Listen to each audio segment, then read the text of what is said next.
Ave María Purísima, sin pecado concebida. Hoy resumimos el comentario sobre el libro de Apocalipsis para terminar esos últimos capítulos. Hoy revisamos el capítulo 19, los versículos 5 a 10. Comenzamos como siempre con la oración. En el nombre del Padre, del Hijo, del Espíritu Santo. Amén.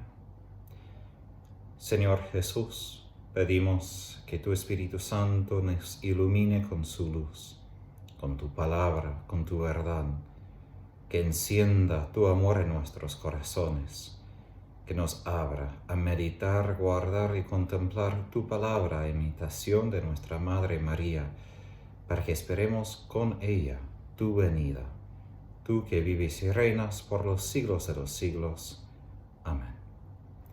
En el nombre del Padre, del Hijo, del Espíritu Santo. Amén. Voy a leer versículos 5 a 10. Luego salió del trono una voz que decía: Alaben a nuestro Dios, ustedes sus servidores, quienes le temen, pequeños y grandes. Y oí algo parecido al clamor de una enorme multitud, al estruendo de una catarata y al estallido de violentos truenos. Y decían: Aleluya, porque el Señor nuestro Dios, el Todopoderoso, ha establecido su reino. Alegrémonos, regocijémonos y demos gloria a Dios, porque han llegado las bodas del Cordero. Su esposa ya se ha preparado, y la han vestido con lino fino de blancura resplandeciente. El lino simboliza las buenas acciones de los santos. Después el ángel me dijo: escribe esto. Felices los que han sido invitados al banquete de bodas del Cordero. Y agregó: estas son verdaderas palabras de Dios. Entonces yo caí a sus pies para adorarlo, pero él me advirtió: cuidado, no lo hagas, porque yo soy tu compañero de servicio y el de sus hermanos, que poseen el testimonio de Jesús. El testimonio de Jesús es el espíritu profético. Es a Dios a quien debes adorar. Después de que antes, en los versículos anteriores, habíamos escuchado a la gran multitud, los ancianos, a las criaturas vivientes, alabando a la justicia de Dios a causa de la derrota de Babilonia, ahora escuchamos otra voz que viene del trono que invita a todos los que temen a Dios a alabarlo. Pero aquí es otra razón. No la derrota de Babilonia, sino porque ha venido el reino de Dios. Esto es el cumplimiento de todas las escrituras. Ahora ya llegamos al fin de la historia, todo el plan de la salvación de Dios. Probablemente es un ángel que proclama que es esa voz que desde el trono. Y la respuesta es grande, la gran muchedumbre que suena como un clamor de una enorme multitud, el estruendo de una catarata y el estallido de violentos truenos, que alaba a Dios por haber establecido su trono, su reino. Esto es semejante a lo que pasó cuando las voces en el cielo, los ancianos en el cielo, habían irrumpido en alabanza con la séptima trompeta, capítulo 11. Y como en ese momento de capítulo 11, Dios recibe el mismo nombre en griego, Pantocrator, es el título más grande. Aquí traducido, el Todopoderoso, quiere decir el que es juez de todo, que tiene poder sobre todo. Ahora, la canción de victoria de esos siervos introduce un tema nuevo, un tema sorprendente quizás. Ellos exhortan uno a otro a celebrar y glorificar a Dios, que no había sido mencionado anterior en el libro, que el día de la boda del Cordero ha llegado. Aquí tenemos una boda no solo de un humano, sino de Dios, de Jesús, una boda real, como habíamos leído en Salmo 45. Sabemos, en la literatura de muchas culturas, después de que sean derrotados todos sus enemigos, hay una boda. Por ejemplo, en el Señor de los Anillos tenemos al fin la boda de Aragorn. En mucha literatura así es. Entonces aquí tenemos el cumplimiento de todas esas historias, de todas esas culturas, en el Mesías Rey con su esposa, en su boda. Porque Jesús, sabemos, como el Cordero que se dio su vida, nos ha amado y nos ha liberado de nuestros pecados por su sangre, ¿no? Y se ha librado a su iglesia del poder del pecado para que sea suya como esposa. Sabemos del Antiguo Testamento que el matrimonio es una imagen familiar, una imagen muy común del vínculo de Dios con Israel. En Isaías, varias veces Dios se describe como el esposo de su pueblo Israel. También el libro de Oseas tiene muchos capítulos describiendo el amor de Dios como un amor esponsal. También el fin del libro de Isaías 61 tenemos esa imagen de Dios que cubre a Israel como una mujer vestida para la boda. Y aquí es lo que vemos, el cumplimiento de esa promesa de Isaías. También sabemos de los evangelios que Jesús se describe como el esposo y Juan Bautista refiere a Jesús como el esposo. Y Pablo habla de que él quiere desposar a la iglesia de Corintio como esposa, su único esposo, a Jesús. Y también sabemos en la carta a los Efesios, muy claramente Pablo habla de ese gran misterio del matrimonio, pero después de hablar del varón y mujer, habla del gran misterio que es el matrimonio entre Jesús y la iglesia, que Jesús se había dado en su sangre para limpiar la iglesia y también por el baño de su palabra. Ahora, en el pasado, en el Antiguo Testamento, se enfatizó mucho esa iniciativa de Dios en cuanto a acudir a Israel y desposar a Israel como su esposa. Pero ahora vemos la contribución de la esposa, porque ella, aquí dice, se ha preparado. Entonces, ahora vemos la participación de la esposa de la iglesia, nuestra parte para poder entrar en esa boda, participar en ese matrimonio con Jesús. Aquí dice que se ha preparado, ¿no? Ella la han vestido con lino fino y de blancura resplandeciente.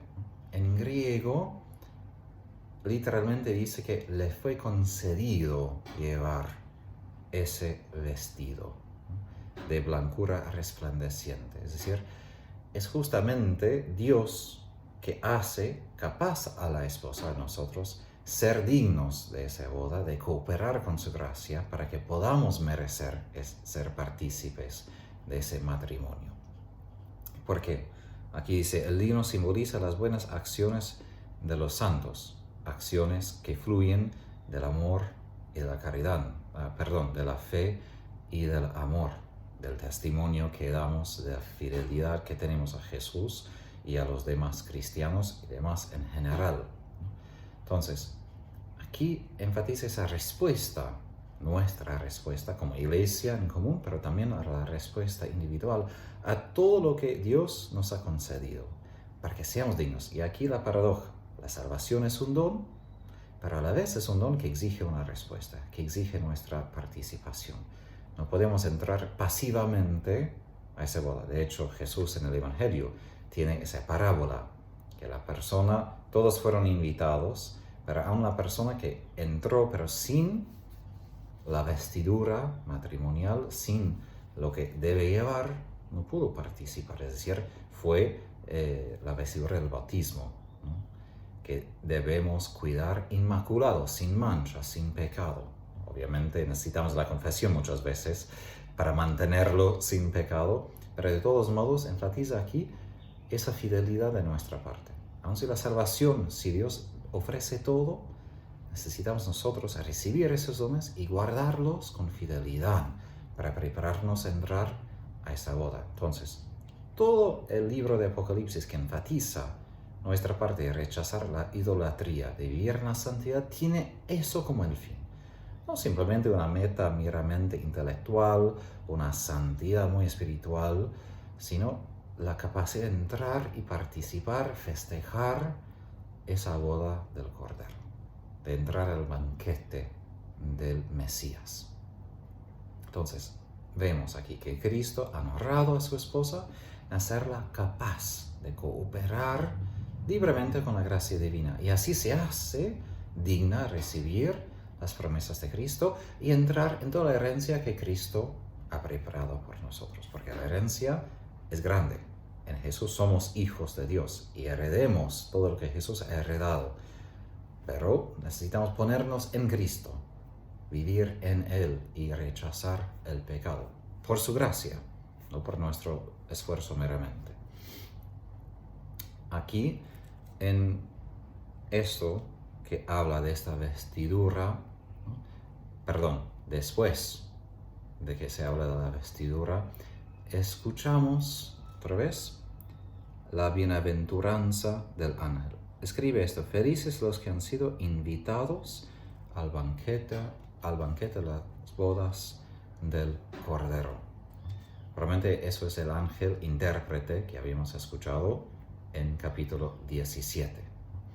Y esto es una instrucción para que nosotros perseveremos en la fidelidad y en las obras rectas, obras buenas, hasta el final. Porque somos invitados, pero como invitados todavía tenemos que entrar. Tenemos la invitación, pero todavía no estamos ahí.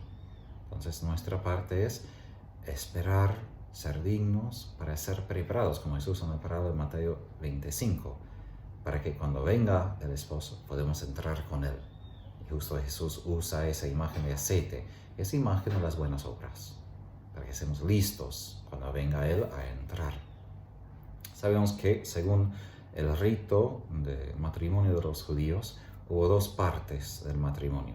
Primero, de desposar legalmente, pero no vivían juntos ni habían consumido el matrimonio. Esa es la segunda parte, cuando la mujer fue con sus compañeras hacia la casa del marido que había preparado para ella, y él salió de la casa para recibir a ella y festejaron toda una semana. Y de allí consumen el matrimonio, viven juntos como varón y mujer y festejan. Entonces, aquí es la segunda parte. Si a través de la muerte y resurrección de Jesús verdaderamente se ha desposado con la iglesia, ahora, como dice en la última cena, se ha ido a preparar un lugar en el cielo para su esposa. Pero una parte, la esposa sale al encuentro del esposo para que el esposo la lleve a consumir el matrimonio y festejar toda una semana, es decir, festejar por nosotros toda la eternidad. Eso es el cielo, es ese banquete, es la consumación del matrimonio, la unión de Jesús con su iglesia y con cada uno de nosotros. Ahora, la iglesia, sabemos, aplica esas palabras a la Eucaristía. Repetimos esas palabras en cada Eucaristía, porque ya es participar ya ahora en alguna manera de la Eucaristía. Obviamente la Eucaristía no es la plenitud de todo lo que vamos a experimentar en el cielo, aunque es el mismo Jesús, pero ya participamos realmente, porque en la Eucaristía Jesús se da a su esposa verdaderamente y nosotros recibimos a Jesús. Él viene a nuestro encuentro mientras que nosotros salimos para encontrarnos con Él.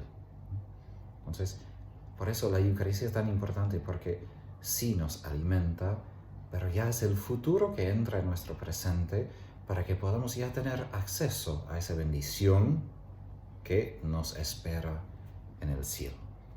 Y el ángel agrega, esas son verdaderas palabras de Dios, es decir, que es digna de confianza esa bienaventuranza, digna de apostar toda nuestra vida sobre esto, porque eso es todo el tesis del libro de Apocalipsis, de apostar todo en nuestra fidelidad a Jesús hasta nuestra propia vida, todo lo que poseemos. Ahora, el último versículo. Entonces yo caí a sus pies a ayudarlo, pero él me advirtió, cuidado. Aparentemente el ángel tiene una claridad tan inmensa con también sus palabras de revelación, que él se cae, que Juan se cae admirando al ángel. Y es normal frente de tanta belleza que se confunde y hasta intenta alabarlo, pero el ángel aclara. Y a la vez reconociendo su grandeza, pero la grandeza del Cordero, que es aún más grande, y es a él solamente que debemos adorar. Los ángeles proveen mucha ayuda. Tenemos devoción como católicos a los santos ángeles y los reconocemos como compañeros en el viaje. Ellos no son de viaje, ya están en el cielo, pero ayudan a nosotros en nuestro viaje. Pero ellos son siervos como nosotros, ¿no? Entonces, eso es para nosotros una gran alegría, que ellos son siervos con nosotros, que nosotros tenemos una dignidad casi igual a ellos y hasta, según la tradición católica, que podemos aún subir más allá de ellos en el cielo por la encarnación de Jesús. Porque por él, por recibir la Eucaristía que ellos no pueden recibir y por el sufrimiento, porque no tienen cuerpo, nosotros podemos hacer una unión aún más íntima, más profunda con Jesús que con ellos. Y el ángel termina diciendo que justamente el testimonio de Jesús es el espíritu profético, que hay todavía testimonio que Juan necesita dar.